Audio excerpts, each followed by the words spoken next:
یہ بھی ایک انوکھی فطرت ہے انسان کی جس کو اللہ تعالیٰ نے اس بارے میں بیان فرمایا۔ محبوب آپ نے اس شخص کی طرف نہیں دیکھا جو حضرت ابراہیم سے جھگڑا کر رہا تھا ان کے رب کے بارے میں۔ جھگڑا کیوں کر رہا تھا؟ ان آتاہ اللہ الملک، کیونکہ اللہ نے اسے ملک عطا فرمایا۔ اللہ نے بادشاہی دیا تو وہ اللہ کے معاملے میں جھگڑے کرنے لگ گیا۔ وہ کہتا ہے میں ہی رب ہوں۔ تو حضرت ابراہیم علیہ السلام نے فرمایا میرا رب تو وہ ہے جو زندہ کرتا اور مارتا ہے۔ تو بیوقوف نے دلیل کیا دی؟ نمرود کہنے لگا میں رب ہوں، تو فرمایا میرا رب وہ ہے جو زندہ کرتا اور مارتا ہے۔ تو کہتا ہے میں بھی زندہ کرتا ہوں مارتا ہوں، دلیل کیا ہے؟ ایک سزائے موت کا قیدی منگایا، اور حضرت ابراہیم علیہ السلام کے سامنے کہنے لگا بھی تمہاری سزا کیا تھی؟ وہ کہنے لگا کل پرسوں پھانسی ہونے والی تھی۔ کہنے لگا جاؤ تم آزاد ہو۔ کہنے لگا دیکھ لو میں نے زندگی دے دی نا، حالانکہ یہ پرسوں مر جاتا۔ اور ایک بے گناہ کو پکڑا، تلوار ماری اور قتل کر دیا۔ کہنے لگا دیکھو میں بھی تو زندگی اور موت دیتا ہوں۔ اب حضرت ابراہیم اس کی اس دلیل پر اعتراض کر سکتے تھے، آپ نے خاص غور کرنا ہے بات پہ۔ اعتراض کر سکتے کہ تو پاگل ہے، زندگی تو یہ ہے نا کہ جس کو تلوار سے مارا اسے اٹھا کے دکھا۔ یہ اعتراض ہو سکتا تھا، لیکن جب کوئی بیوقوف جیسی دلیل دینا تو علم مناظرہ کا اصول یہ ہے کہ پھر اسے اس کی زبان میں جواب دیا جاتا ہے۔ پھر اس کو یہ نہیں آپ کہیں گے کہ یہ تو نے کیا کیا۔ اب جس طرح کا منہ ہوگا تھپڑ بھی، یہ بزرگوں کی مثالیں ہیں نا، تو اس نے کہا جی دیکھو میں نے بھی بندہ ایک زندہ کر دیا ایک مار دیا ہے۔ اب یہ اس کی بیوقوفوں جیسی دلیل تھی، لیکن چونکہ بندہ ہی بیوقوف تھا تو اس کی اس کو سمجھ نہیں آنی تھی، تو حضرت ابراہیم نے دلیل بدل لی اور آپ فرمانے لگے چلو پھر اگر یہی بات ہے تو میرا رب وہ ہے جو سورج کو مشرق سے نکالتا ہے اور مغرب میں غروب کرتا ہے۔ تو اگر رب ہے نا تو اس طرح کر فاتی بہا من المغرب، تو اسے مغرب سے نکال۔ چل یہ تو نے زندہ مردہ کر کے دکھا دیا نا، تو مغرب سے نکال۔ فبہت الذی کفر، کافر پریشان ہو، اس لیے کہ وہاں سے نکال سکتا نہیں تھا۔ تو جب آپ کسی سے گفتگو کرتے ہیں نا تو الجھے نہیں، بات ایسی کریں جس کا کوئی جواب موجود نہ ہو۔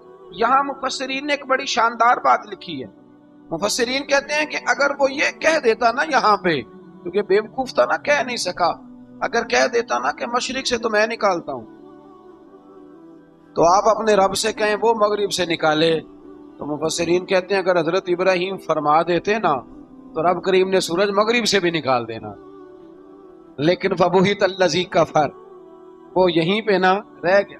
کہ اللہ کے بندے ہیں نا، امام اعظم ابو حنیفہ رحمت اللہ علیہ کے سامنے ایک دہری آ گیا، وہ کہتا تھا کہ ساری مخلوق خود بخود بنی ہے۔ تو امام صاحب نے بھی علم مناظرہ کے ساتھ اس کے ساتھ گفتگو کی۔ وہ کہنے لگا جی خود بن گیا سارا کچھ۔ تو امام صاحب کہنے لگے چل چھوڑ، کل بات کریں گے تیرے ساتھ۔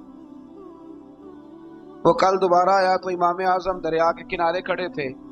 کہنے لگا امام صاحب بڑے پریشان کھڑے ہو؟ تو آپ فرمانے لگے پریشان اس لیے ہوں کہ میں نے عجیب ہی نظارہ دیکھا ہے۔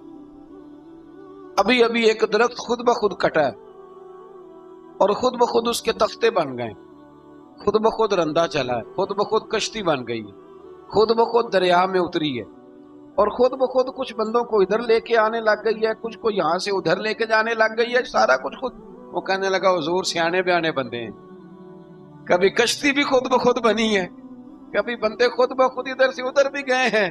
آپ فرمانے لگے کشتی خود بخود نہیں بن سکتی تو اتنی بڑی کائنات خود بخود کیسے بن گئی؟ اور اگر بندے ادھر سے ادھر خود بخود نہیں آ سکتے تو بتا یہ سورج اور چاند خود بخود ادھر سے ادھر کیسے روز چلے جاتے ہیں؟ تھوڑی دیر چپ رہا، پھر آ کے امام اعظم کے ہاتھ چومے اور کہنے لگا آپ نے تو کمال کر دیا، میرا ذہن صاف ہو گیا، مجھے کلمہ پڑھائے، میں بھی مدینے والے محبوب کا غلام بن جاتا۔ تو پکی دلیلوں کے ساتھ گفتگو کرتا ہے قرآن پاک، پکی دلیلیں۔ یہ آیت سبق یہ دیتی ہے کہ آپ کسی سے بات کریں تو اب چونکہ سپارہ لمبا ہے بات رہ نہ جائے، پر یہ مضمون اتنا شاندار ہے کہ میرا یہاں رکنے کو دل کرتا ہے۔ وہ ہمارا نظریہ یہ ہے کہ امام کے پیچھے سورۃ فاتحہ نہیں پڑھنی، اگرچہ جو پڑھتے ہیں اس پر کوئی سخت فتویٰ نہیں ہم دیتے، بعض آئمہ پڑھتے ہیں، لیکن سمجھانے کے لیے امام اعظم ابو حنیفہ رحمۃ اللہ علیہ کی رائے ہے کہ امام کے پیچھے سورۃ فاتحہ نہیں پڑھنی. ہمارے پاس دلیل ہے، قرآن کہتا ہے جب قرآن پڑھا جائے تو خاموشی سے سنو، اور حضور کا فرمان موجود ہے مصنف ابن ابی شیبہ میں کہ امام کی قرات ہی مقتدی کی قرات ہے. بزرگ کہتے ہیں کہ دلیل اس طرح کی دو کہ سامنے والے کے ذہن تک بات پوری اتر جائے، آپ اسے سمجھا پائیں. امام صاحب نے جب یہ بات ارشاد فرمائی تو کچھ لوگ آپ سے مناظرہ کرنے آ گئے. 15-20 لوگ تھے. ایک ادھر سے بولتا پڑھنی چاہیے صورت امام کے پیچھے، ایک ادھر سے بولتا پڑھنی چاہیے، ایک ادھر سے بولتا. تو امام اعظم ابو حنیفہ فرمانے لگے تم سارے پڑھے لکھے لوگ ہو، یہ گفتگو کا طریقہ ہے؟ اس طرح بات کرتے ہیں کسی کے سامنے؟ میں اکیلا ہوں اور تم 15 لوگ ہو، کوئی ادھر سے بولتا ہے کوئی ادھر سے بولتا ہے، طریقہ کرو کوئی بات کا. وہ چپ کر گئے، کہنے لگے ویسے ٹھیک تو ہے، ہم تو غیر مہذب ہو گئے. امام صاحب کہنے لگے ایک بندے کو منتخب کرو، وہ میرے سامنے آئے. انہوں نے ایک بندہ منتخب کر لیا. وہ کہنے لگا جناب یہ ہمارا نمائندہ ہے، یہ اگر جیت گیا تو ہم سارے جیت گئے، یہ اگر ہار گیا تو ہم سارے. امام صاحب کہنے لگے کیوں منتخب کیا؟ کہنے لگے جی سارے بولیں گے تو سمجھ نہ آئے گی کوئی کیا کہہ رہا ہے، کوئی کیا کہہ رہا ہے، کوئی کہاں ہے کوئی کہاں ہے. تو امام صاحب کہنے لگے میرا بھی مسئلہ یہی ہے، ایک الحمدللہ رب العالمین پہ ہے اور دوسرا صراط الذین انعمت علیہم پہ. تو میں بھی کہہ رہا ہوں کہ جو امام آگے لگا لیا نا اس پر اعتبار کرو، اس پر اعتبار کرو. تو دلیل وہ دیں کہ جو دلیل سامنے والے کے ذہن میں اتر جائے. چلیں جی تھوڑا آگے چلتے ہیں. اللہ کریم نے نا آگے ایک اور مثال بیان کی. یہ جو بہت سارے لوگوں کے دلوں میں خیال آتا ہے نا قبروں میں جائیں گے ہڈیاں گل جائیں گی سڑ جائیں گی تو کیسے اٹھیں گے، تو اسی پارے کی آیت نمبر 259 میں اللہ تعالیٰ نے ہمارا وہ مسئلہ بھی حل کیا اور 2 واقعات تفصیل کے ساتھ تیسرے پارے میں بیان پر. اللہ کریم فرماتے ہیں کہ کیا آپ نے اس شخص کو نہیں دیکھا کہ جو ایک ایسی بستی پر سے گزرا وَهِيَ خَاوِيَةٌ عَلَىٰ عُرُوشِهَا، جو اپنی چھتوں کے بل گری پڑی تھی، یعنی بستی تباہ ہو گئی. وہ آدمی وہاں سے گزرا، وہ حضرت عزیر علیہ السلام تھے. بہت سارے مفسرین کے نزدیک بعض نے یہ لکھا ہے کہ چونکہ یہاں اللہ نے کسی کا ذکر نہیں کیا تو ہم بھی کسی کو مخصوص نہیں کرتے، لیکن کثیر کی تعداد یہ ہے کہ حضرت عزیر تھے. آپ گزرے ایک بستی میں تو آپ نے دیکھا کہ وہ بستی تباہ حال ہو گئی ہے اور زمین پلٹ دی گئی ہے، چھتوں کے اوپر لوگ مرے ہوئے پڑے ہیں. تو آپ کے دل میں خیال آیا کہ یا اللہ تو انہیں کیسے زندہ کرے گا بعد موتہا، مرنے کے بعد. خیال آیا، اللہ کریم نے نا انہی پہ موت طاری کر.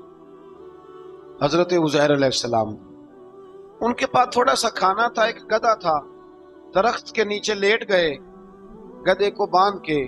اللہ تعالیٰ نے ان پر نیند طاری کی اور وہ 100 سال تک سوتے ہی رہے. وہ بے آباد بستی آباد ہو گئی، وہاں شہر آباد ہو گیا، دنیا آباد ہو گئی، زمانہ آباد ہو گیا. آپ جب سوئے تو آپ کی عمر مبارک 40 سال تھی. 100 سال کے بعد اٹھے، ثم بعثا، جب اٹھے قال کم لبثت، اللہ نے فرمایا کتنی دیر سوئے؟ قال لبثت یوما او بعد یوم، کہنے لگے یا ایک دن سویا ہوں یا دن کا تھوڑا سا حصہ. رب کریم نے فرمایا نہیں، آپ تو 100 سال تک سوئے رہے. فرمایا وہ دیکھو ذرا گدھے کی طرف. وہ گدھا جو تھا نا ان کا وہ گل سڑ گیا، ہڈیاں بکھر گئیں، اور وہ جو کھانا تھا نا پھل تھے، شربت تھا، سالن تھا، اس کا حال یہ ہے کہ لم یتسنہ، وہ باسی بھی نہیں ہوا. یہ ہے میرے رب کی قدرت. جس نے پہلے گل سڑ جانا تھا وہ باسی بھی نہیں ہوا اور وہ گدھا اس کی ہڈیاں بھی بکھر گئیں. رب کریم نے فرمایا سمجھ آئی ہے میں مردے کیسے زندہ کروں گا؟ عرض کی یا اللہ ایسی سمجھ آئی ہے جو کبھی بھولے گی بھی نہیں. 100 سال تک سوئے رہے.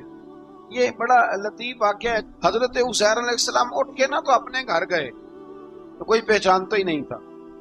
ایک بوڑھی اماں جس کی عمر بہت زیادہ ہو گئی تھی اس کو جا کے سلام لی تو آپ فرمانے لگے اس اماں سے یہ عزیر کا گھر ہے؟ تو اماں فرمانے لگی ہاں ہے تو عزیر کا، لیکن وہ تو 100 سال پہلے غائب ہوئے، دوبارہ آئے ہی نہیں. آپ فرمانے لگے اماں میں ہوں عزیر. اماں کہنے لگی کہ عزیر کی تو ہر دعا قبول ہوتی تھی، اگر آپ عزیر ہیں نا تو دعا کریں. میری ٹانگیں جواب دے گئی ہیں، آنکھوں سے نظر نہیں آتا، آپ دعا کریں، اگر آپ واقعی عزیر ہیں تو اللہ مجھے شفا دے دے گا۔ تو حضرت عزیر نے دعا کی تو رب نے انہیں شفا دے دی۔ حضرت عزیر کی عمر اس وقت بھی 40 سال تھی۔ حضرت عزیر کی عمر جب گئے تب بھی، واپس آئے تو، اور حضرت عزیر کا بیٹا ان سے ملا تو اس کی عمر 118 سال تھی، پوتے بھی بوڑھے تھے۔ لوگوں نے حضرت عزیر علیہ السلام سے کہا یہ کیا ہے؟ فرمانے لگے یہ میرے اللہ کی قدرت ہے، یہ میرے رب کی قدرت ہے۔ آج بھی آپ دیکھ لیں کہ کچھ لوگوں کے بال ساری زندگی سفید نہیں ہوتے، اور کچھ 17 سال کے 16 سال کے نوجوان ہیں تو سارا سال ان کا سفید ہو جاتا ہے۔ علامات وہ آ جاتی ہیں جو بوڑھوں میں ہوتی ہیں۔ اللہ تبارک و تعالیٰ نے فرمایا کہ یہ ہماری قدرت ہے، اس طرح کر کے ہم مردوں کو زندہ کریں گے۔ جب مومن قبروں سے اٹھیں گے نا، مومن آنکھ کھلے گی تو کہیں گے سویرا ہو گیا، جیسے ابھی سوئے تھے نا، کہیں گے دن چڑھ گیا ہے، تو اللہ فرمائے کہ ہاں دن بھی چڑھ گیا ہے اور رب رسول کے دیدار کا نظارہ بھی تمہیں دیا جائے گا۔ اٹھو، بڑی شاندار صبح ہوئی ہے۔ اور کافر جب اٹھے گا تو کہے گا اوہ اب میرے لیے کیا نئی سزا ہے۔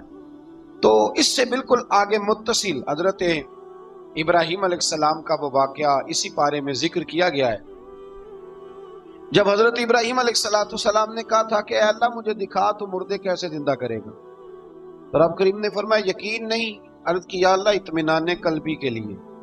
ایک علم الیقین ہوتا ہے، ایک عین الیقین ہوتا ہے، ایک حق الیقین ہوتا ہے۔ کہ یا اللہ میں اطمینان قلبی کے لیے، تو اللہ نے فرمایا 4 پرندے لے لو۔ حضرت ابراہیم علیہ السلام نے 4 پرندے لیے۔ کچھ نے لکھا ہے کوا تھا، مور تھا، مرغی تھی، کبوتر تھا، مختلف نام آئے۔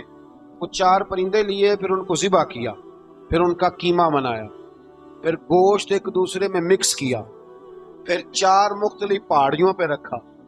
اللہ نے فرمایا مکس ہو گئے نا آپس میں، اب تم آواز دو۔ حضرت ابراہیم نے آواز دی اور رب نے زندگی دی، اور وہ پرندے اپنی ٹانگوں پر چلتے ہوئے حضرت ابراہیم کے پاس آ کے کھڑے ہوئے۔ تو فرمایا ابراہیم جس طرح ان کو زندہ کیا نا، اسی طرح پھر قبروں سے میں ہڈیاں بھی زندہ کر کے نکال دوں۔ میں ایک فلسفی کو پڑھ رہا تھا، یہ ہمارے جدید دور کے فلسفی بڑے عجیب باتیں کرتے ہیں۔ وہ کہتے ہیں جی ہوا ایسی چلتی ہے کہ انسان قبر میں ہوتا ہے تو ہڈیاں گل سڑ جاتی ہیں تو کوئی بھی نہیں بچتا، اور پھر آپ کہتے ہیں کہ کچھ کو عذاب ہوتا ہے کچھ کو ثواب ہوتا ہے۔ تو قبر کے اندر جب مردے چلے گئے تو آپ یہ بھی کہتے ہیں بعض لوگ کہ ایک قبر سے 70 اٹھیں گے تو ایک کو عذاب ہو رہا ہے ایک کو ثواب ہو رہا ہے، یہ کیا ماجرا ہے؟ ہمارے بزرگوں نے جواب دیا ہے، ہمارے بزرگوں نے یہ جواب دیا ہے کہ یہ ہوائیں، یہ فضائیں، یہ ساری اللہ کی قدرت ہے۔ ہر آدمی کو ٹھنڈ لگ جاتی ہے سردیوں کے موسم میں۔ میں نے کچھ ایسے بندے دیکھے ہیں، بلکہ کوئی مجھے کہے گا تو میں دکھا دوں گا، ساری سردیاں سویٹر نہیں پہنتے، پھر فوت ہو جاتے ہیں۔ اور کئیوں نے 6 پہنے ہوتے ہیں، پھر بھی دانت کے ساتھ دانت بج رہا ہوتا ہے، وہ کہتے ہیں توبہ توبہ بڑی ٹھنڈ ہے۔ یہ بھائی آب و ہوا ایک ہی ہے، لیکن وجود کے اثر قبول کرنے کے معاملات بھی اور ہی ہیں۔ یہی معاملہ قبر میں ہوگا۔ دیکھیں نا حضرت عزیر علیہ السلام کے گدھے نے بھی آب و ہوا لکھی اور کھانے نے بھی، تو گدھا گل سڑ گیا اور کھانا گلا سڑا۔ دوسری بات یہ کہ قبر میں بندے اکٹھے ہیں تو کسی کو عذاب تو کسی کو ثواب۔ تو امام جلال الدین سیوطی رحمۃ اللہ علیہ فرماتے ہیں 2 بھائی اگر ایک پلنگ پہ سوئے ہوں، ایک خواب میں لاہور ہوتا ہے دوسرا پشاور ہوتا ہے، سوئے کہاں ہوتے ہیں؟ اکٹھے ایک پلنگ پہ۔ وہ ایک کہتا ہے میں رات کو لاہور تھا، اور دوسرا کہتا ہے نہیں تو غلط کہہ رہا، میں تو پشاور تھا، تو ہوتے کہاں ہیں؟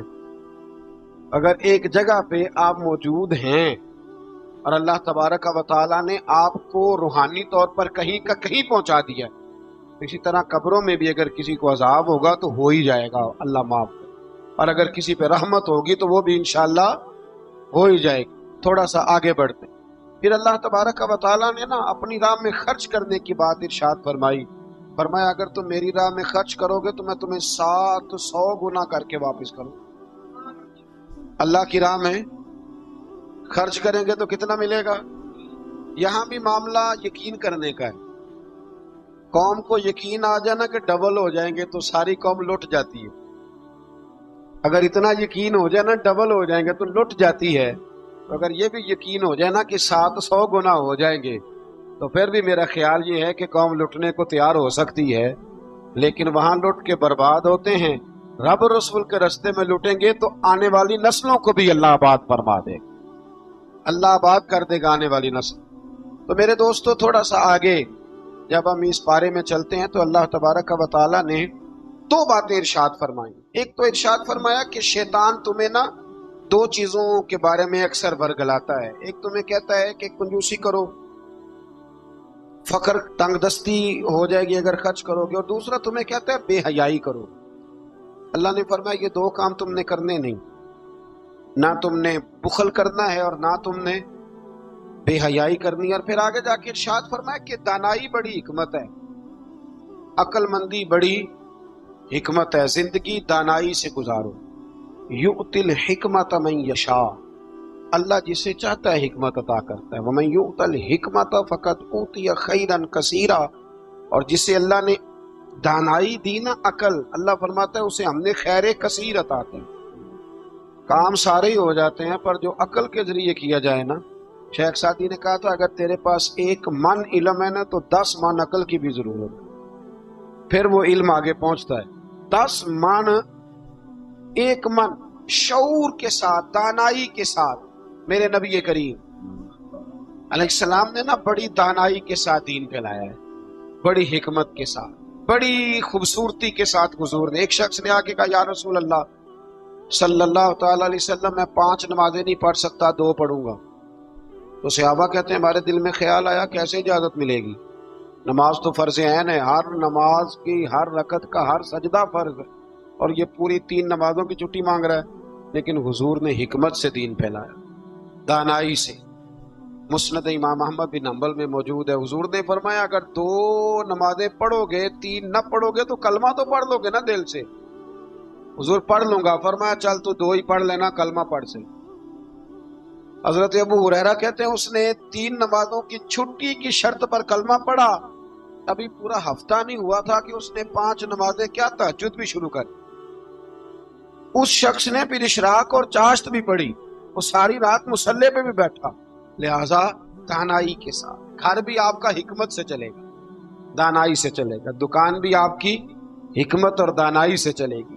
تو مسلمان اس کو نہیں کہتے جو جذباتی ہو جائے، جو فٹافٹ مرانے پہ اتر آئے، اس کو کہتے ہیں جو بڑی دانائی کے ساتھ، حکمت کے ساتھ چیزوں کو لے کے آگے بڑھتا ہے۔ پھر اللہ تبارک و تعالیٰ نے نا 5ویں سے 6ٹھے رکوع میں سود کی حرمت بیان کی، اور اللہ کریم نے فرمایا کہ یہ جو لوگ کہتے ہیں نا کہ سود بھی تجارت کی طرح ہی ہے، یہ بھی تو کاروبار ہی ہے، فرمایا قیامت کے دن یہ اس طرح کھڑے کیے جائیں گے جس طرح کسی کو شیطان چھو لینا، شیطان چھوتا ہے تو وہ آدمی یوں ہو جاتا ہے جیسے پاگل ہو گیا ہے۔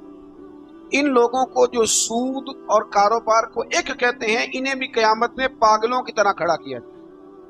اور پھر اللہ تعالیٰ نے حکم دیا، فرمایا سود چھوڑ دو جو باقی رہ گیا، اس سے جان چھڑا لو، اور اگر تم نے ایسا نہ کیا فَإِن لَمْ تَفْعَلُوا، اگر تم نے ایسا نہ کیا فَأْذَنُوا بِحَرْبٍ مِّنَ اللَّهِ وَرَسُولِهِ، پھر اللہ اور اس کے رسول سے جنگ کرنے کے لیے تیار۔ طویل ترین آیت قرآن مجید کی، آیت نمبر 282، اس میں اللہ تعالیٰ نے فرمایا جب بھی تم نے لین دین کرنا ہے اسے لکھنا ہے۔ ایک لفظ سے نا مجھے تو کئی دفعہ چڑی ہو جاتی ہے، وہ لفظ ہے کہ مجھے اعتبار ہے۔ میں کہتا ہوں کہ وہ والدین بڑے ظالم ہیں جو کہتے ہیں مجھے جوان بچی کی کیلی کالج جاتی ہے تو مجھے اعتبار ہے۔ جوان بچے کو 10-20 ہزار روپیہ جیب میں ڈال کے گلی میں بھیج دیتے ہیں اور کہتے ہیں مجھے اعتبار ہے۔ اسی طرح وہ لوگ بھی بڑے ظلم کرتے جو اپنے بھائی کے ساتھ لین دین کرتے ہیں، تحریر نہیں کرتے اور کہتے ہیں مجھے اعتبار ہے۔ اللہ کو بھی تو اعتبار ہے نا اپنے بندوں پہ۔ تو رب فرماتا ہے میرے بندو جب لین دین کرو تو اسے لکھ لو، یہ قرآن کا حکم ہے، یہ میرے رسول کی سنت ہے، یہ میرے نبی کا طریقہ ہے۔ جب بھی لین دین کریں اسے تحریر کریں، اسے طے کریں، اچھے طریقے سے نوٹ کریں، تاکہ وہ کسی جگہ پہ جا کے بھی کوئی معاملہ بھی کمزوری کا باعث نہ بنے۔ تو اس آیہ کریمہ میں اللہ کریم نے یہ بھی ارشاد فرمایا کہ للہ ما فی السماوات و ما فی الارض، آگے جا کے فرمایا کہ زمین آسمان میں جو کچھ بھی ہے ان سب کا مالک اللہ ہے، ہمیں اللہ نے جو کچھ دیا نا وہ استعمال کرنے کے لیے دیا۔ اگر ہم مالک ہوتے تو قیامت میں حساب نہ دیتے۔ مالکوں نے کبھی حساب نہیں دیا، حساب تو منشی دیتے ہیں۔ اللہ نے ہمیں استعمال کرنے کے لیے چیزیں دی ہیں، اس لیے اللہ فرماتا ہے ثم لتسألن یومئذ عن النعیم، قیامت میں نا میں تم سے ایک ایک نعمت کے بارے میں سوال کروں گا۔ تو یہ ساری امانتیں ہیں اللہ کی، جتنا کچھ ہمارے پاس ہے، وہ کوئی بھی صلاحیت ہو، کوئی بھی قوت ہو، تو اس کو صحیح صحیح استعمال کریں امانت کو۔ پھر میرے عزیز، اللہ تبارک و تعالیٰ نے نا اس سورہ مبارکہ کے آخر میں ہمیں ایک دعا سکھائی ہے، وہ بڑی شاندار دعا ہے، ہر چیز طلب کرتی ہے کہ اس کو پڑھا جائے، دیکھا جائے، پر اس دعا کے آخری لفظ یہ ہیں